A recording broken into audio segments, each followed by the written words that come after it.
Hello friend, SP education में आपका हार्दिक स्वागत है।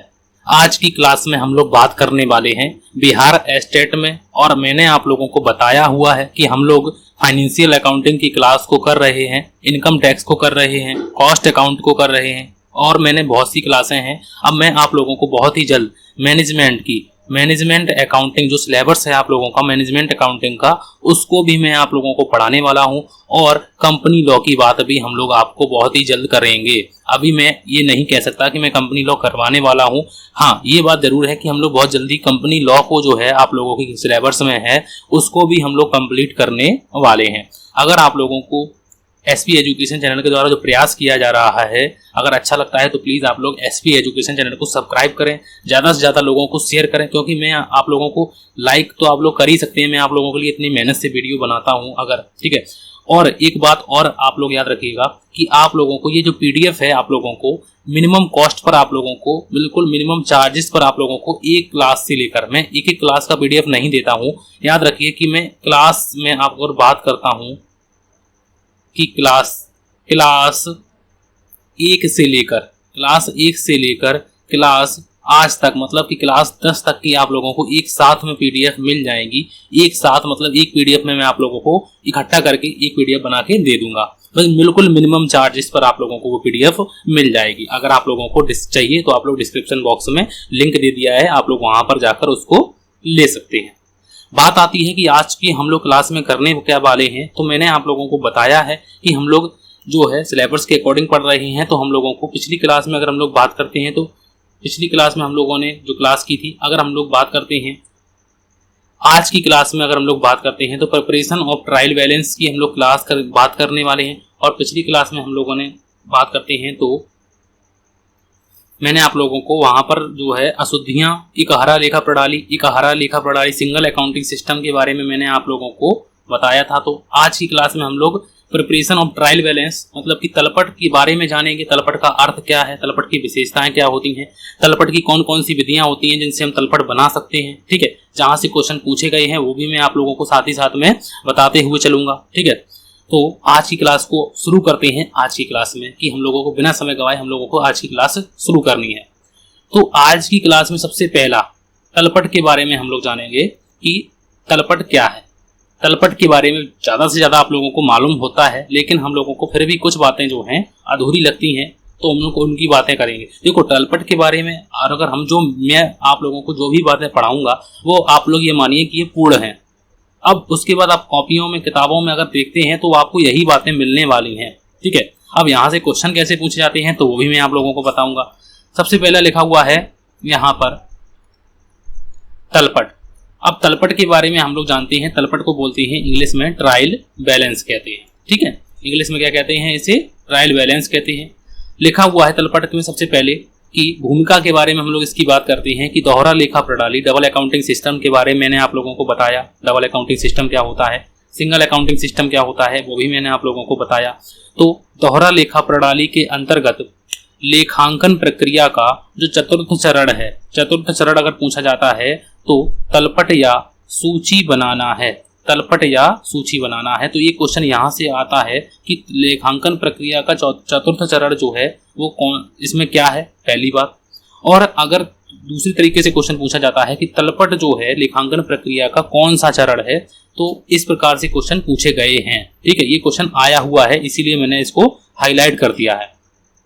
बात नेक्स्ट में बढ़ते हैं कि तलपट का खाता बही के, तलपट जो है वो खाता बही के लेजर, ठीक है। तलपट जो है वो तलपट लेजर के सभी खातों की सूची है, क्योंकि हम लोग जो लेजर में खाते बनाते हैं उनके जो शेष निकलते हैं, शेष से हम लोग क्या बनाते हैं, शेष योग निकलते हैं, ठीक है। तो उनसे हम लोग क्या बनाते हैं, उनके शेषों से हम लोग बनाते हैं एक विवरण, और उस विवरण को नाम देते हैं, उसी विवरण को कहते हैं तलपट। उसी विवरण को क्या कहते हैं, तो उसी को कहते हैं तलपट कहते हैं, ठीक है। तो इसके दोनों पक्षों का मिल जाना खातों की अंकगणितीय शुद्धता को प्रमाणित करता है। ये क्वेश्चन यहाँ से भी क्वेश्चन पूछा गया था कि तलपट जो है वो कौन सी शुद्धता को प्रमाणित करता है, तो अंकगणितीय सिर्फ शुद्धता को याद रखना है कि अंकगणितीय शुद्धता को प्रमाणित करता है। इसी के आधार ये खातों की सूची है, ठीक है, ये खातों की क्या है, सूची है। और अंतिम खाता बनाता है, ये अंतिम खाता बनाने में सहायक है। ठीक है, अंतिम खाते कौन कौन से होते हैं, जैसे तलपट के आधार पर हम लोग व्यापार खाता बनाते हैं। व्यापार खाता जिसे हम लोग क्या कहते हैं, जिसे हम लोग ट्रेडिंग अकाउंट कहते हैं, ट्रेडिंग अकाउंट कहते हैं। ठीक है, एक बनाते हैं हम लोग लाभ हानि खाता, लाभ हानि खाता, और इसे क्या कहते हैं, इसे हम लोग प्रॉफिट एंड लॉस अकाउंट कहते हैं, प्रॉफिट एंड लॉस अकाउंट कहते हैं। और एक बनाते हैं हम लोग आर्थिक चिट्ठा बनाते हैं, और आर्थिक चिट्ठा को हम लोग बैलेंस शीट कहते हैं। आर्थिक चिट्ठा को हम लोग बैलेंस शीट कहते हैं। ठीक है, तो ये जो विवरण हैं ये हम लोग बनाते हैं, और अंतिम खाता इन्हें कहते हैं, अंतिम खाते कहते हैं। और ये किसके आधार पर बनाए जाते हैं, तो ये तलपट के आधार पर बनाए जाते हैं, तलपट के आधार पर बनाए जाते हैं, तलपट के आधार पर ये बनाए जाते हैं। ठीक है, अब बात आती है नेक्स्ट में, और यहाँ पर लिखा हुआ है तलपट का अर्थ। तलपट का अर्थ हम लोग समझेंगे और तलपट के अर्थ को अच्छी तरीके से जानेंगे। तलपट के अर्थ में सबसे पहले लिखा हुआ है कि तलपट जो है वो खाता बही के सभी खातों के योग या शेषों की सूची है, या फिर इसी को कहते हैं अनुसूची।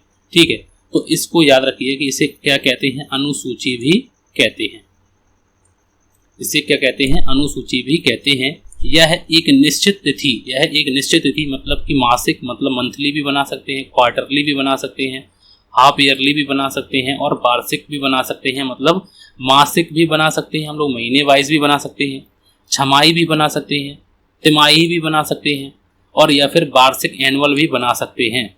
लेकिन सामान्यतः जो बनाया जाता है वो सामान्यतः इसको वार्षिक को बनाया जाता है। अगर पूछा जाता है कि तलपट सामान्यतः किस तिथि को बनाया जाता है, तो वार्षिक तिथि को बनाया जाता है। और कौन सी तिथि होती है, तो याद रखिए कि वित्तीय वर्ष होती है 1 अप्रैल से लेकर और 31 मार्च तक। ये हम लोगों ने जब अवधारणा पढ़ी थी, अवधारणाओं में हम लोगों ने पढ़ी थी लेखांकन अवधि की अवधारणा,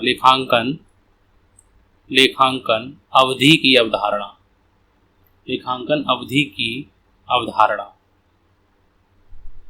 ठीक है, तो यहाँ से मैंने ये बातें आप लोगों को पहले ही करा दी हैं, बस एक साथ में आप लोगों को PDF मिल जाएगी। ठीक है, बात आती है कि इसके दोनों पक्ष डेबिट और क्रेडिट मिल जाने पर यह प्रमाणित हो जाता है कि व्यापार के खाते जो हैं वो अंकगणितीय दृष्टि से शुद्ध हैं, और प्रलेखन समीकरण जो अकाउंटिंग इक्वेशन है की मान्यता पूरी हो गई है। तलपट का ना मिलना अंकगणितीय अशुद्धि या फिर अन्य अशुद्धियों का संकेत देता है। अगर तलपट नहीं मिलता है तो अंकगणितीय अशुद्धि और अन्य अशुद्धियां भी हो सकती हैं, इसकी ओर संकेत देता है। तो याद रखिए कि तलपट के बारे में, तलपट को क्या कहते हैं, अनुसूची भी कहते हैं, इसे खातों के शेषों का योग भी कहते हैं, खातों के शेषों का विवरण भी कहते हैं। ठीक है, तो याद रखिए कि इसे शेषों की सूची, ये क्वेश्चन जो है बात करते हैं, ये क्वेश्चन यहाँ से, ये क्वेश्चन जो शेषों की सूची है ये क्वेश्चन पूछा गया है, ये क्वेश्चन। ठीक है, तो अब हम लोग बात करते हैं तलपट की क्या क्या विशेषताएं हैं, और तलपट की विशेषताएं जो हैं वो भी जरूरी हैं, महत्वपूर्ण हैं, उनसे भी क्वेश्चन पूछे जाते हैं। एक एक विशेषता को कोई भी पार्ट ऐसा नहीं है जो स्किप होके चला जाए। ठीक है, तो तलपट की जो मुख्य विशेषताएं हैं उनके बारे में जानते हैं। सबसे पहली अगर हम लोग विशेषता की बात करते हैं, तलपट किसी निश्चित तिथि को बनाया जाता है, वो मैंने अभी बताया है कि मासिक भी हो सकता है, वो मैंने अभी आप लोगों को बताया है, मासिक भी हो सकता है, छमाही भी हो सकता है, वार्षिक भी हो सकता है, किसी भी प्रकार का एक निश्चित तिथि को बनाया जाता है। दूसरी विशेषता इसकी लिखी हुई है कि इसके निर्माण का उद्देश्य जो है वो खातों की अंकगणितीय शुद्धता को ज्ञात करना है। तो अंकगणितीय शुद्धता, इसको भी याद रखना है कि अंकगणितीय शुद्धता को भी ज्ञात करना है। ठीक है, उसके बाद नेक्स्ट विशेषता में इसका लिखी हुई है, नेक्स्ट जो विशेषता लिखी हुई है कि तलपट खाता नहीं है। इस बात को याद रखिए, तलपट जो है वो खाता नहीं है, बल्कि एक सूची है या फिर अनुसूची है या फिर एक विवरण है। ठीक है, तो यहाँ से बात याद रखिए, एक एक बात आप लोगों को बताएंगे कि खाता नहीं है, खातों की एक सूची है, या फिर इसी को अनुसूची या फिर विवरण भी कहते हैं। ठीक है, उसके बाद अगर बात करते हैं उसके बाद अगर हम लोग बात करते हैं, नेक्स्ट जो लिखी हुई है कि यह एक अलग कागज पर बनाया जाता है, यह एक अलग कागज पर बनाया जाता है। नेक्स्ट विशेषता में लिखी हुई है कि इसमें खाता बही के खातों के डेबिट और क्रेडिट योगों का या खातों के शेषों की सूची बनाई जाती है। मतलब कि इसमें डेबिट के और क्रेडिट के जो योग होते हैं और जो शेष होते हैं, मतलब योग भी हो सकते हैं, शेष भी हो सकते हैं, हो सकता है दोनों हो सकते हैं, तो उनके आधार पर जो जो होता है उसी के आधार पर हम लोग इनको बनाते हैं। और तलपट अगर आप लोगों ने बनाया होगा तो आप लोगों को मालूम होगा, और अगर नहीं भी बनाया है तो मैं आप लोगों को सिखाऊंगा। ठीक है, बात आती है नेक्स्ट में, और लिखा हुआ है कि तलपट के डेबिट और क्रेडिट पक्षों का योग डेबिट और क्रेडिट पक्षों का समान योग खातों की अंकगणितीय शुद्धता का द्योतक है। ठीक है, अंकगणितीय शुद्धता का द्योतक है, मतलब कि जो है अंकगणितीय शुद्धता इसमें है। अगर डेबिट पक्ष और क्रेडिट पक्ष तलपट के दोनों बराबर हो जाते हैं तो हम लोगों को ये समझते हैं कि इसमें जो खातों की जो हम लोगों ने बनाया है, सबसे पहले हम लोगों ने जर्नल बनाया है। ठीक है, जर्नल के बाद हम लोगों ने खाता बही बनाई है, खाता बही में शेष निकाले हैं, योग किया है, और खाता बही के बाद हम लोगों ने तलपट बनाया है। और तलपट बनाने के बाद हम लोग क्या बनाएंगे, तलपट बनाने के बाद हम लोग अंतिम खाते बनाएंगे, और अंतिम खाते में हम लोग व्यापार खाता, लाभ हानि खाता और व्यापार खाता, लाभ हानि खाता और आर्थिक चिट्ठा हम लोग बनाते हैं। फिर उसके बाद विश्लेषण और निर्वचन की प्रक्रिया होती है। उसके बाद नेक्स्ट लिखा हुआ है कि इसके आधार पर अंतिम खाते जैसे व्यापार खाता, लाभ हानि खाता और आर्थिक चिट्ठा बनाए जाते हैं, जो अभी बताया आप लोगों को। ठीक है, और नेक्स्ट विशेषता में लिखा हुआ है कि तलपट से सभी खातों की स्थिति स्पष्ट हो जाने से व्यापार की आर्थिक स्थिति स्पष्ट होती है। अगर व्यापार खाता के बारे में हमें पता चलेगा कि सकल लाभ कितना है, व्यापार खाता से हमें क्या पता चलेगा, सकल लाभ या फिर हमें सकल हानि पता चल जाएगी। ठीक है, लाभ हानि खाता से हमें शुद्ध लाभ या शुद्ध हानि पता चल जाएगी। आर्थिक चिट्ठा से हमें स्थिति जो है, हमें स्थिति अपनी दिख जाएगी। तो इस प्रकार से आर्थिक स्थिति को स्पष्ट करता है ये। ठीक है, आर्थिक स्थिति को स्पष्ट करता है। नेक्स्ट में अगर हम लोग बात करते हैं कि कुछ अशुद्धियां तलपट के द्वारा प्रकट नहीं होती हैं, उनके बारे में भी जानेंगे कि कौन सी अशुद्धियां जो है तलपट पर प्रभावित करती हैं और कौन सी अशुद्धियां तलपट को नहीं प्रभावित करती हैं। लेकिन कुछ अशुद्धियां ऐसी होती हैं जो तलपट को प्रभावित नहीं करती हैं, और त्रुटियों के बारे में भी मैं आप लोगों को बताऊंगा। जैसे सैद्धांतिक अशुद्धियां तलपट को प्रभावित नहीं करती हैं। क्षतिपूरक अशुद्धियां तलपट को प्रभावित नहीं करती हैं। तो ये अशुद्धियां होती हैं, और भी होती हैं, उनको भी बताएंगे। अशुद्धियां कितने प्रकार की होती हैं ये भी बताएंगे आप लोगों को। ठीक है, तो कोई भी बात आप लोगों को छोड़ेंगे नहीं। ठीक है, तलपट के योग का मिल जाना यह प्रमाण नहीं है कि कोई गलती नहीं है या कोई धोखेबाजी नहीं है। हो सकता है तलपट का योग भी मिल जाए, लेकिन कुछ भी उसमें हो सकता है, कोई अशुद्धियां हो, फिर भी अशुद्धियां हो, तो ऐसा हो सकता है। ये बात इसमें इसकी विशेषताओं में लिखी हुई है। तो एक एक विशेषता आप लोगों को बताई। अगर कोई विशेषता नहीं समझ में आती है तो आप लोग कमेंट कीजिए, वो भी मैं आप लोगों को बताऊंगा, एक एक बात आप लोगों को बताऊंगा। ठीक है, उसके बाद यहाँ पर बात आती है नेक्स्ट में, और तलपट के अगर हम लोग कार्य की बात करते हैं, तलपट की कार्य क्या क्या है, इनके बारे में हम लोग डिटेल में जानेंगे। और डिटेल में मतलब कि ज़्यादा डिटेल भी हम लोगों को नहीं करनी है। तलपट के कार्य में सबसे पहला कार्य इसका लिखा हुआ है। तलपट के जो निम्नलिखित कार्य हैं उनके बारे में हम लोग समझते हैं। सबसे पहले लिखा हुआ है कि अगर लेखा पुस्तकों की शुद्धता की जांच, लेखा पुस्तकें जो हमने बनाई हैं, जो जर्नल बनाया है, जो खाता बही बनाई है, उनकी हम लोग टेस्टिंग कर रहे हैं। Test the accuracy of account. ठीक है, तो मतलब इसमें हम लोगों ने क्या किया है कि तलपट को बनाने का जो उद्देश्य है, अगर हम लोग यहाँ पर कुछ बातें लिखनी भी हैं हम लोगों को, उनको भी देख लेते हैं कि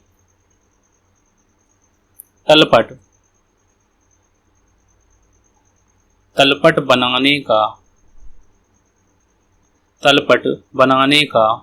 मुख्य उद्देश्य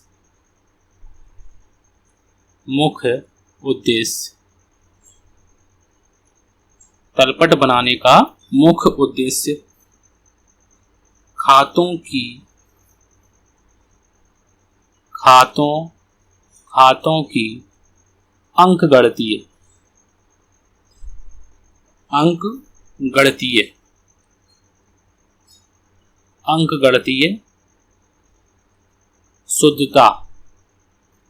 अंकगणितीय शुद्धता की जांच करना है, की जांच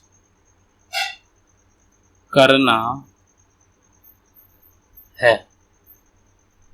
मतलब कि तलपट जो हम लोग बनाते हैं, और मैंने अभी आप लोगों को बताया हुआ है कि तलपट जो है लेखा पुस्तकों की शुद्धता की जांच करना पहला इसका उद्देश्य है, पहला इसका कार्य है।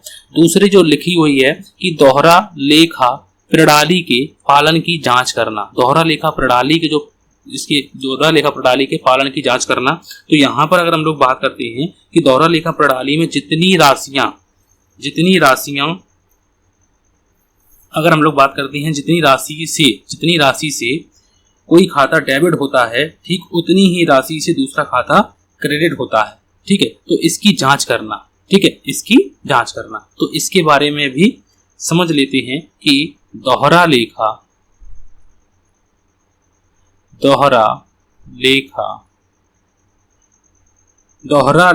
प्रणाली में जितनी राशि दोहरा लेखा प्रणाली में जितनी राशि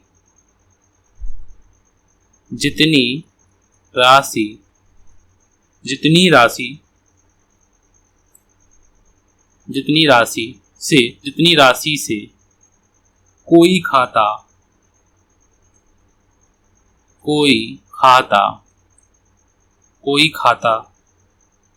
डेबिट होता है,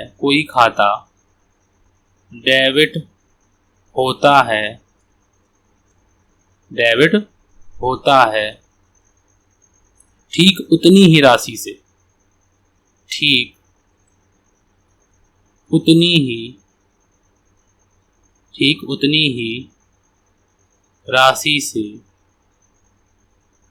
राशि से दूसरा खाता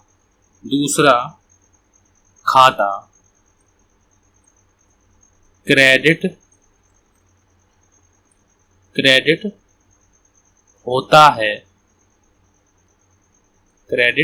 होता है। मतलब इसकी बारे में ये भी इनका एक कार्य है कि दोहरा लेखा प्रणाली में जो अगर दूसरा पहला खाता डेबिट हुआ जितनी राशि से, उतनी ही राशि से दूसरा खाता क्रेडिट होना चाहिए। ठीक है, और नेक्स्ट जो इनका कार्य लिखा हुआ है कि खातों का संक्षिप्त विवरण है। खातों का एक संक्षिप्त विवरण है, मतलब हम लोगों को खाते जो हैं सभी खाते चेक नहीं करने हैं, हम लोग ट्रायल बैलेंस से देख सकते हैं कि ट्रायल बैलेंस में कैश अकाउंट में कितना है, मशीन में कितना है और स्टॉक में कितना है। तो इस प्रकार से हम लोग समरी मतलब कि खातों का जो है समराइज विवरण जो है, मतलब कि संक्षिप्त रूप में हमें जो चीजें हैं एक पन्ने पर मिल जाती हैं सभी खाते के। ये नहीं है कि कैश अकाउंट अगले पन्ने पर है, उसके बाद 4 पन्ने पलट दिए, फिर उसके बाद हम लोगों ने वेजेस देखी है। इस प्रकार से हम लोगों को बार बार पलटने की जरूरत नहीं है, खातों का संक्षिप्त विवरण हम लोगों को उपलब्ध हो जाता है। और नेक्स्ट लिखा हुआ है कि अंतिम खाता बनाना, और अंतिम खाते में मैंने बताया हुआ है बार बार कि इसमें 3 खाते बनाए जाते हैं। वो कौन कौन से होते हैं, तो वो व्यापार खाता, लाभानी खाता और आर्थिक चिट्ठा। और नेक्स्ट लिखा हुआ है कि 2 अवधियों की तुलना। अब 2 अवधियों की तुलना तलपट के आधार पर अगर हम लोग यहाँ पर बात करते हैं तो लिखा हुआ है, इसमें भी हम लोग समझ लेते हैं, क्योंकि कुछ बातें ही मैं आप लोगों को लिखाऊंगा तलपट की, क्योंकि मैंने ज़्यादा से ज़्यादा बातें आप लोगों के लिए लिख रखी हैं जिससे समय बचाया जा सके। तो तलपट के आधार पर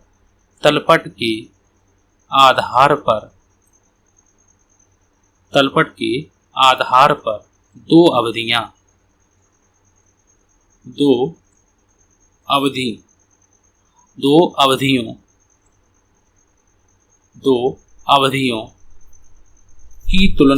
की तुलना कर 2 अवधियों की तुलना कर विभिन्न खातों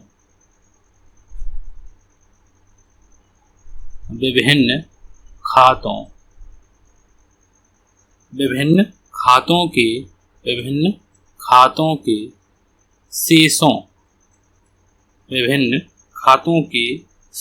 के परिवर्तन की दिशा,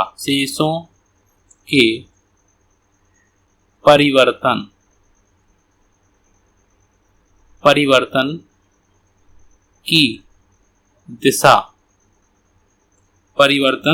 की दिशा को ज्ञात किया जा सके, किया जाता है जाता है।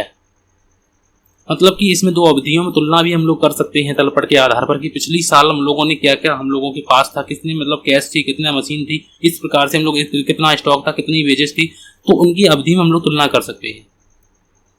तो तलपट के जो कार्य हैं इनको याद रखिएगा कि लेखा पुस्तकों की शुद्धता की जांच, दूसरा लिखा हुआ है कि दोहरा लेखा प्रणाली के पालन की जांच करना। ठीक है, दोहरा लेखा प्रणाली में हम लोग पहला खाता जितनी राशि से डेबिट हुआ है उतनी ही राशि से दूसरा खाता क्रेडिट होना चाहिए। ठीक है, खातों का संक्षिप्त विवरण है, मतलब कि हम लोगों को सभी खाते एक जगह पर मिल जाते हैं तो ये संक्षिप्त विवरण है। अंतिम खाता बनाने में ये सहायक करता है, ये आधार है तलपट जो है दो अवधियों की तुलना, तो इसके मतलब ये कार्य है। अब सीमाओं की बात करते हैं तो तलपट में जो सीमाएं हैं अगर उनकी बात करते हैं तो सबसे पहली अगर हम लोग बात करते हैं तो यहाँ पर जो लिखा हुआ है ये भूल लिखा हुआ है,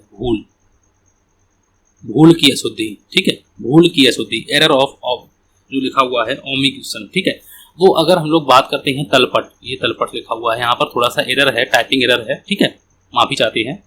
यहाँ पर अगर हम लोग बात करते हैं तलपट बनाने का जो मुख्य उद्देश्य है, तलपट बनाने का मुख्य उद्देश्य खातों की शुद्धता की जांच करना है। ठीक है,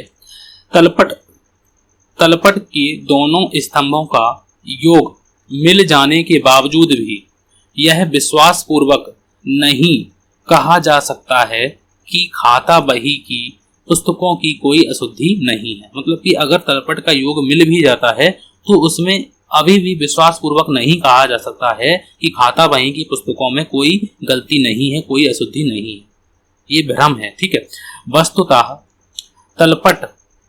तलपट के मिल जाने के बावजूद भी खातों में अशुद्धियों होने की संभावना रहती है।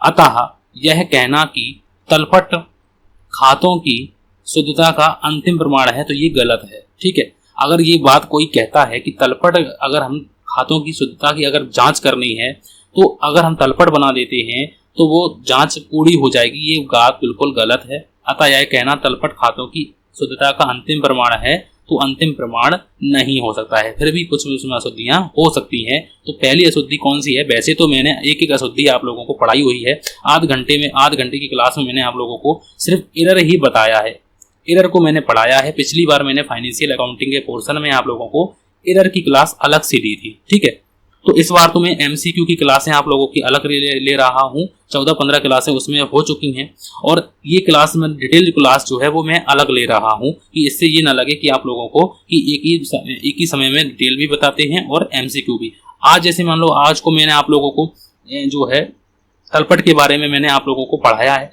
उसी के आप लोगों को एमसीक्यू की क्लास में अलग से आप लोगों को प्रोवाइड करूंगा 15वीं नंबर की क्लास में।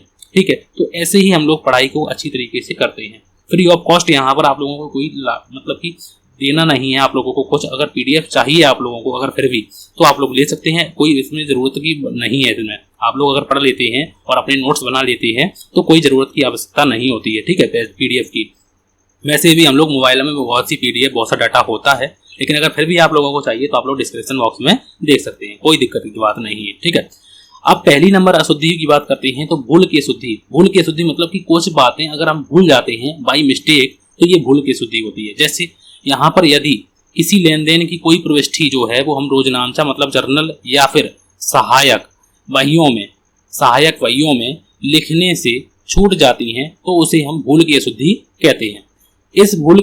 इस भूल से प्रविष्टि ना होने के कारण तलपट पर कोई प्रभाव ही नहीं पड़ेगा। जैसे अगर हम बात करते हैं, जैसे मान लो अगर हम बात करते हैं यहाँ पर जैसे लिखा हुआ है कि राम प्रकाश को 5000 का माल बेचा। अब राम प्रकाश को 5000 का माल बेचा तो यहाँ पर एंट्री क्या होती कि राम प्रकाश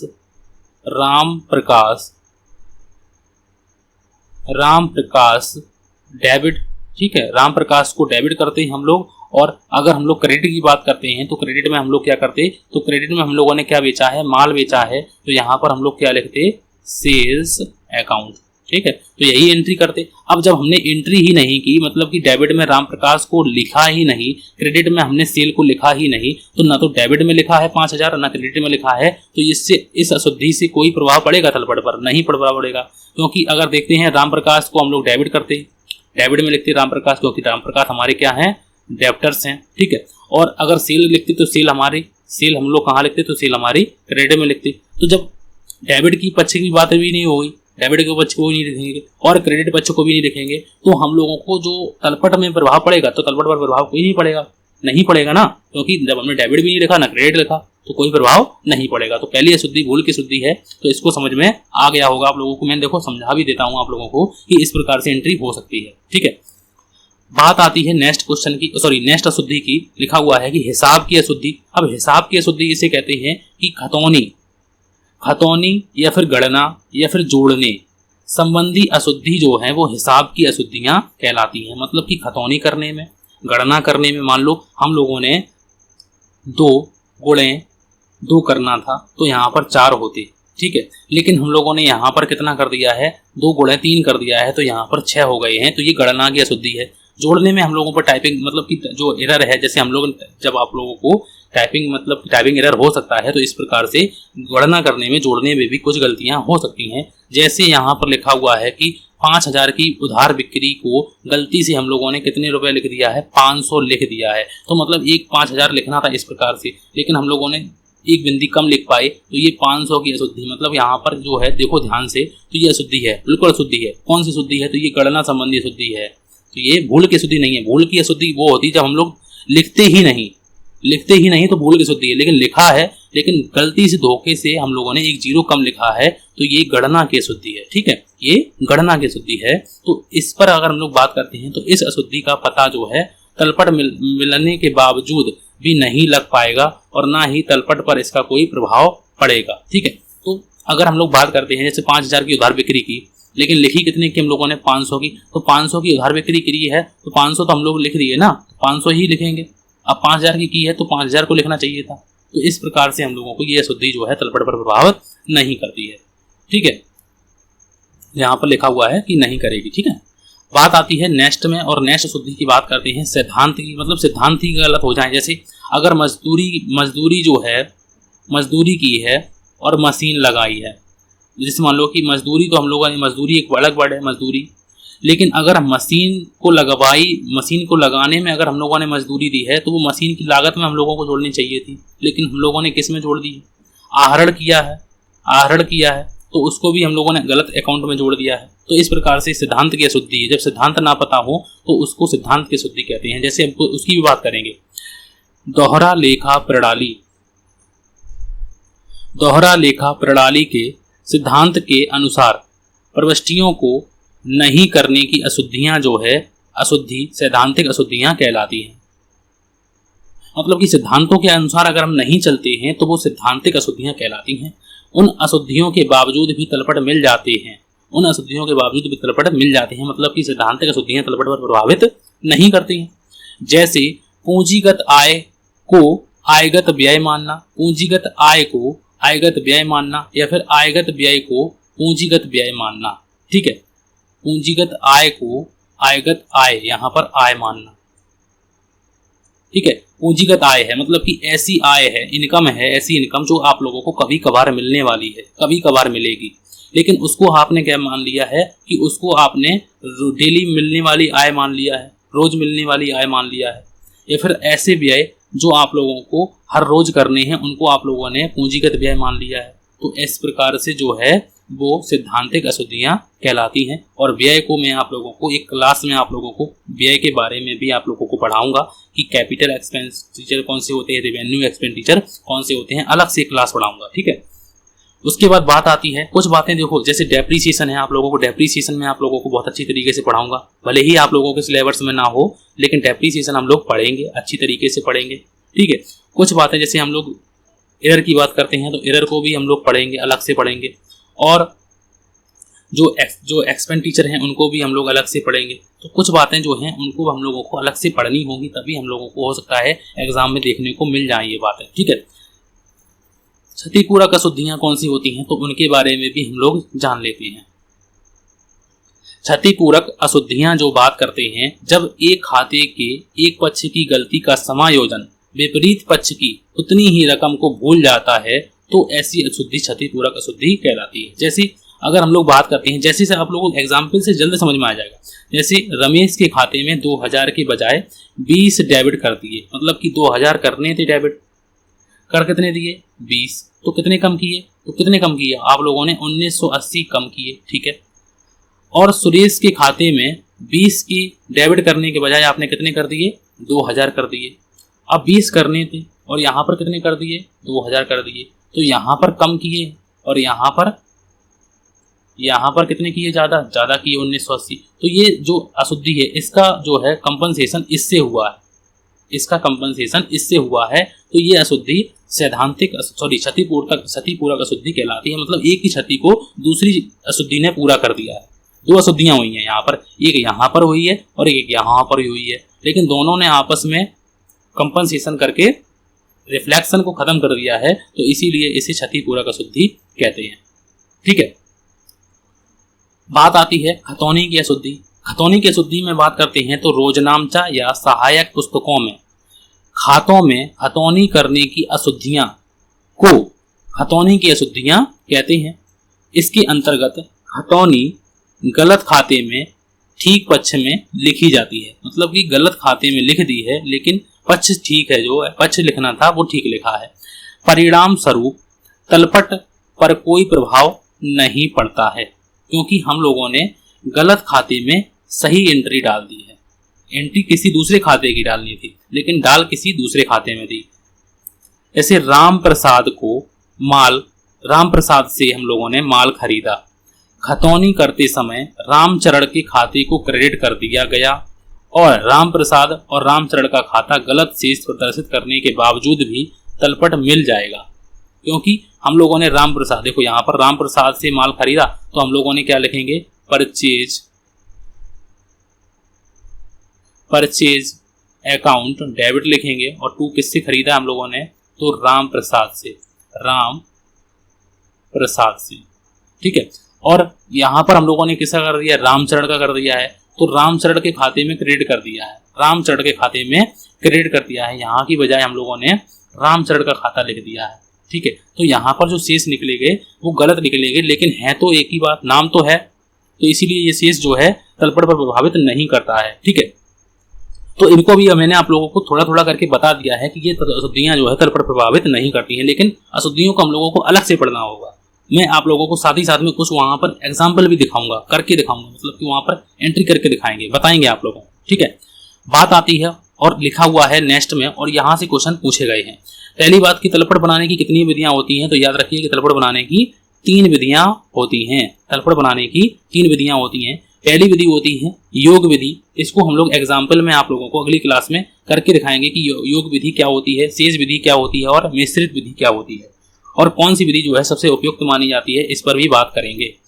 तो योग विधि में क्या होता है, इस विधि की बात करते हैं तो इस विधि में प्रत्येक खाते के डेबिट पक्ष का योग तलपट के डेबिट स्तंभ में और क्रेडिट पक्ष का योग तलपट के क्रेडिट स्तंभ में लिखते हैं। मतलब कि जैसे मान लो कि ये कैश अकाउंट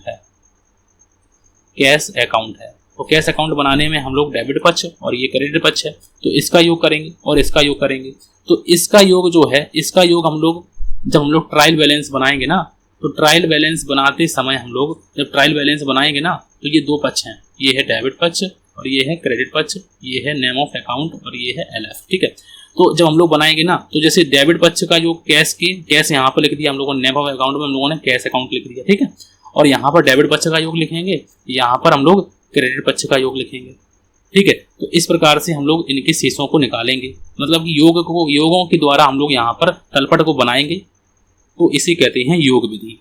यदि किसी खाते के किसी एक पक्ष में रकम लिखी गई हो तो तलपट में उसी पक्ष में रकम को लिखा जाता है। इसके बाद तलपट के डेबिट और क्रेडिट स्तंभों का योग निकाल लिया जाता है।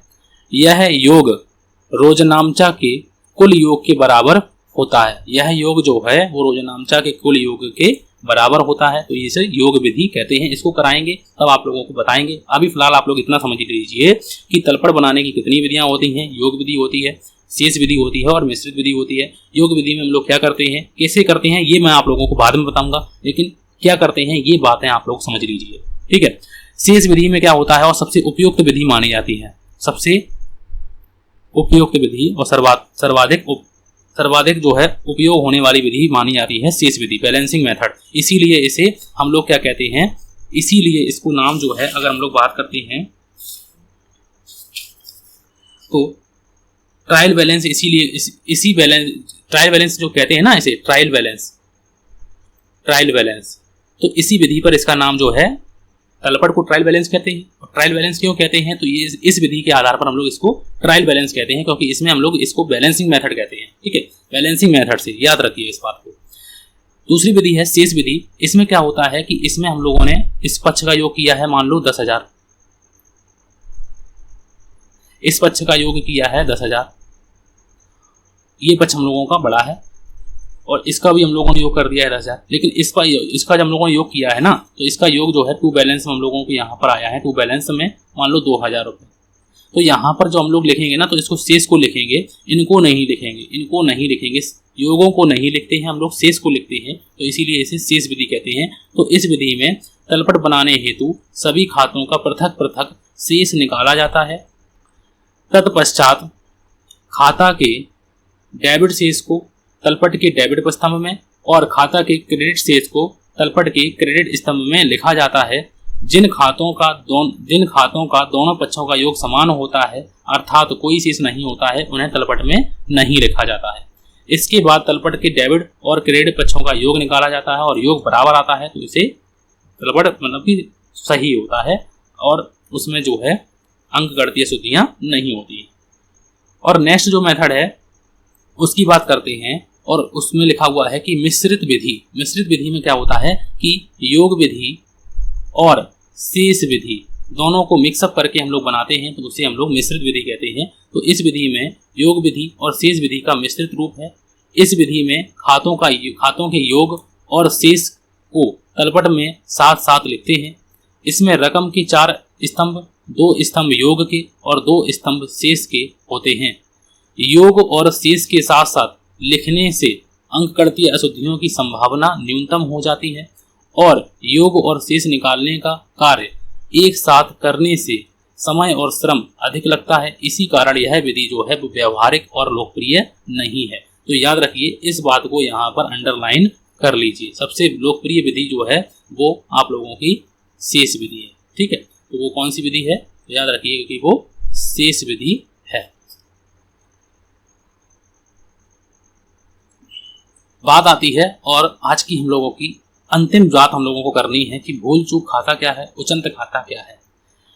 उचित जांच पड़ताल और प्रयासों के बावजूद भी तलपट का योग नहीं मिलने की स्थिति में तलपट में अंतर की रकम को भूल चूक खाता या उचंती खाता खोलकर निम्न प्रकार लेखा किया जाता है। उचंत खाता को सस्पेंस अकाउंट या भूल चूक खाता कहते हैं।